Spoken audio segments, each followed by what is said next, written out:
브리 라슨 얘는 어떤 사람인가? 캡틴 마블이죠. 비하인드 스토리가 있는데 청년들이 굉장히 많이 고민을 하는 것이 꿈을 추구해야 할까요? 아까 사만다 맥킨타이가 이런 말을 했다고 해요. 방황하고 계신 분들. 깡입니다. 안녕하세요, 루이입니다. 오늘 저희가 볼 영화는 유니콘 스토어 거깁니까? 저희가 유니콘 스토어를 선정한 이유는 첫 영화로 무엇이 좋을까 생각하던 중에 유튜브에 유니콘 스토어 예고편이 올라왔어요. 그래서 굉장히 인상적이고 많은 이야기를 할 수 있지 않을까? 라는 생각이 들어서 저희 방구석 비평가의 첫 영화로 선정해 보았습니다.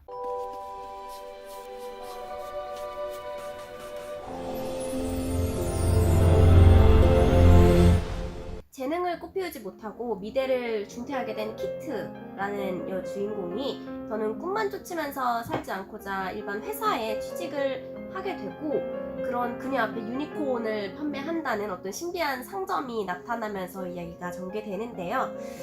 자신의 오랜 꿈이었던 유니콘을 얻기 위해서 고군분투하는 키트의 모습이 주로 담겨져 있고요. 그러면은 키트는 유니콘을 갖게 되었을까요? 갖게 되었을까요? 갖게 되었을까요? A temporary position at a public relations firm. Did you always know this is what you wanted to do? Or did you want to do another thing? 유니콘 스토어의 주연 배우자 감독을 그쵸? 맡고 있는 브리 라슨 얘는 어떤 사람인가를 파헤쳐 보도록 하겠습니다. 캡틴 마블이죠. 맞습니다. 우리나라에서는 캡틴 마블로 캡틴 마블. 유명해졌는데 미국에서는 이미 2015년도 루미라는 영화가 있습니다. 그 영화로 아카데미 시상식에서 여우주연상을 받으면서 스타덤에 오른 배우고 우리가 익히 알고 있듯이 캡틴 마블을 지정받았던 2016년 7월 24일 날 자신이 인스타그램에 나를 캡틴 마블로 불러라 라는 메시지를 띄우면서 그때부터 많은 사람들이 이제 싫어했나? 맞습니다. 사실 그만큼 안티가 많아지기도 했고요. 브리라스는 이번 유니콘 스토어를 통해서 감독 데뷔를 했고요. 비하인드 스토리가 있는데 유니콘 스토어를 찍기 전에 이미 그 배역, 그러니까 주연 배역이 탐나서 오디션을 봤지만 떨어졌었다고 합니다. 그러다가 그때 이제 제작자들이 브리라슨을 배역으로 캐스팅하는 게 좋겠다라는 것과 동시에 감독으로까지 캐스팅하게 되었다고 합니다. 그래서 참 여러 의미로서 브리라슨에게 좀 뜻깊은 영화가 아닌가 싶습니다. 원래 할리우드가 전형적으로 백인 남성한테 많이 스포트라이트를 줬었는데 요즘 들어서 여성 감독들이 되게 많이 나오고 있어요. 할리우드 여성 감독 중에 가장 주목받고 있는 사람이 그레타 거윅이라는 여성 감독인데 레이디 버드 아시죠? 네, 레이디 버드 감독이 두 번째로 우리 이번에 봤었던 가버나움 또 감독이 여자 감독이잖아요. 그렇죠. 네, 더 특이한 건 아랍계 여성 감독입니다. 지금 넷플릭스를 필두로 어떻게 보면 미국에선 PC라고 하죠. 그쵸? 네, 주인공이 유색인종이거나 그리고 여성이거나 아니면 게이 이런 네, 성소수자이던가 많아요. 그래서 이제 어떻게 보면 이 미디어 상에서는 썩 그들이 특수한 사람들이 아니다 할 정도로 근데 그 필두에 현재 가장 핫 이슈를 일으키시는 분이 아마 브리 라슨인 것 같고 근데 이 영화 자체는 여성에 관련된 영화는 아니에요. 꿈과 희망 그리고 현실의 간극 사이에서 고민을 하고 있는 청춘들에 대한 얘기이지 넌 여성에 대한 얘기는 아닌 것 같습니다. Behold, we sell what you need. Unicorns? That was the only thing I ever wanted. 본격적으로 영화 이야기를 네, 한번 해볼까요? 영화 얘기를 하겠습니다. 저는 개인적으로 이 영화가 처음 예고편이 나올 때부터 굉장히 기대를 했던 것이 제가 여주인공한테 몰입하기에 굉장히 좋은 조건이라고 생각을 했었어요. 극 중에서 키트가 자신의 꿈, 미대를 포기를 하고 PR 회사에 입사를 하게 되거든요. 아하. PR에서. 그리고 그곳에서도 사실 크게 자신의 꿈을 찾지는 못해요. 다른 곳에서 꿈을 찾으려고 방황을 하게 되고, 이 모든 감정선이 제가 경험한 인생과 굉장히 닮아 있어서 좀 기대를 했었고, 실제로 봤었을 때 딱 그 정도 기대를 충족해줄 만한 영화였다.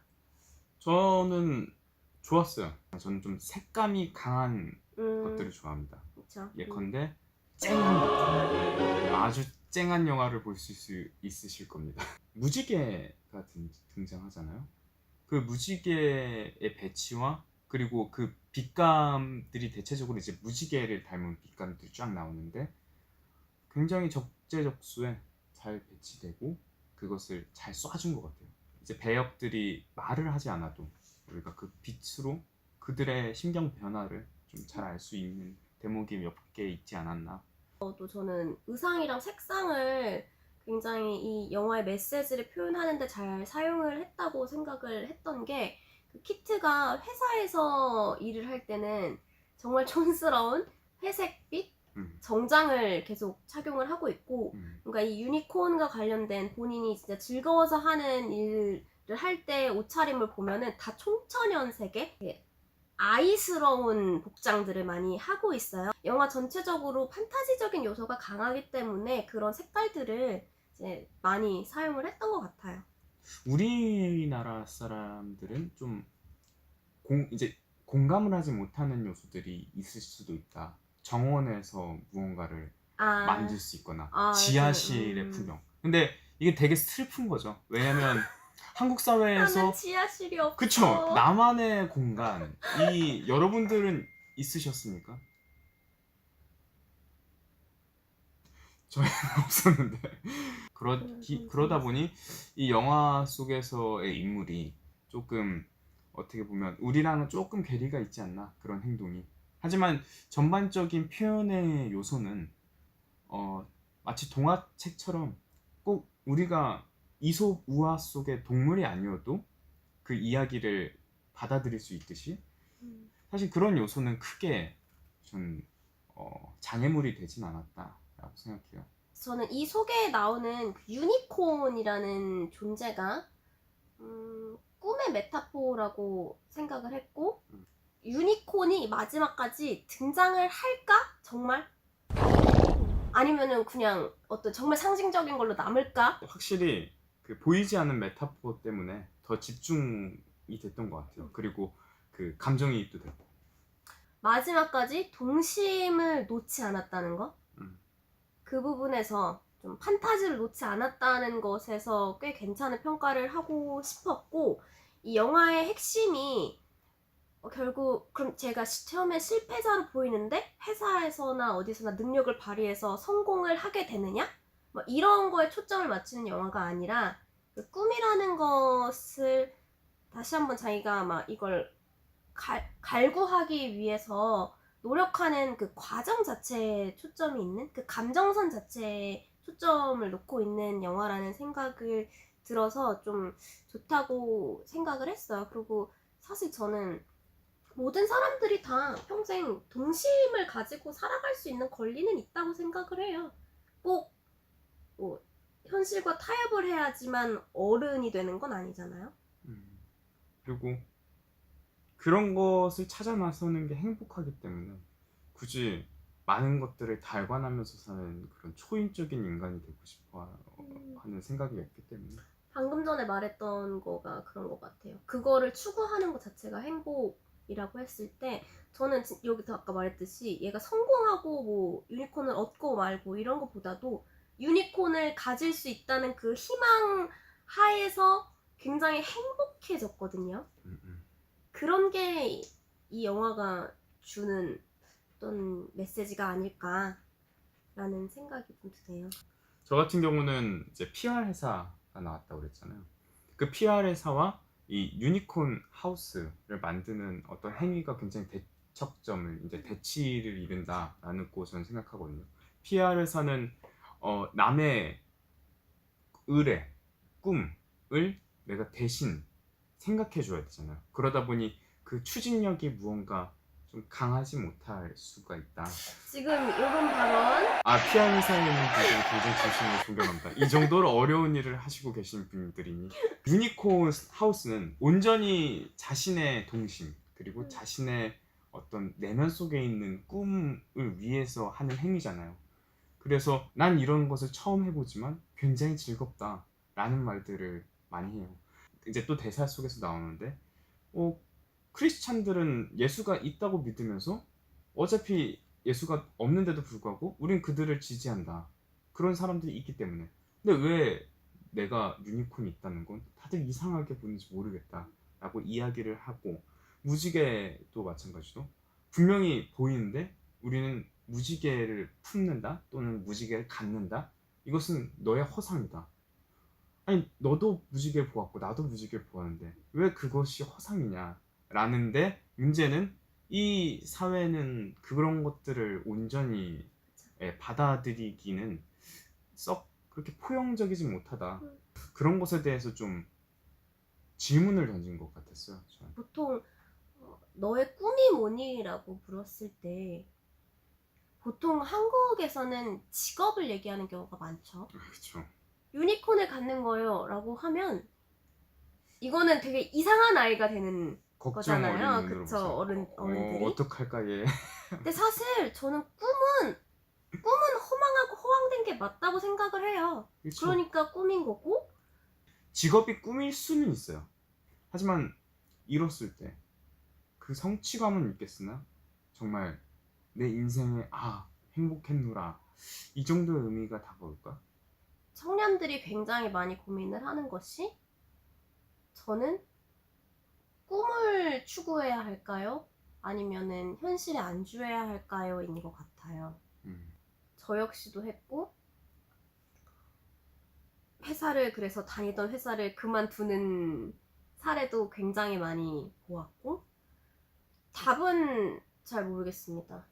왜냐면 저도 아직 방황하고 있고, 우리의 삶은 항상 항해하는 삶이라고 생각을 하기 때문에, 그럼요.